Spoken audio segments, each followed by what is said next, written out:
Chevy Bolt tips and tricks. Here's my price, minus a state rebate, minus a federal rebate. Here's my setup to charge it. First, I toss that division screen. Also, underneath here, there's a pretty big space you could use if you wanted to.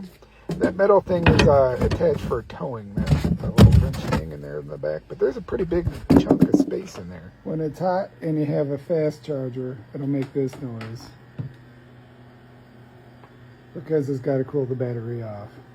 You should probably change the air vent. So that's in the glove box. It kind of comes down and out.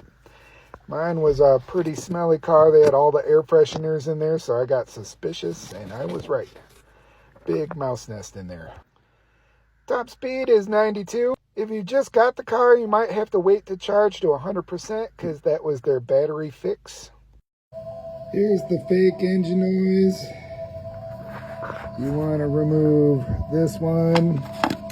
And this thing, it says PFAF. That's the one, and you can get rid of the noise. Just hear the air vents. That's about it. You get an EL on your plates. A lot of people like the Opel logo and are replacing. I like the RAM mount for my phone. And Frankenstein seat covers are ordered. Also like this back seat cover for the back seat. And this is a Zeus logo from Amazon.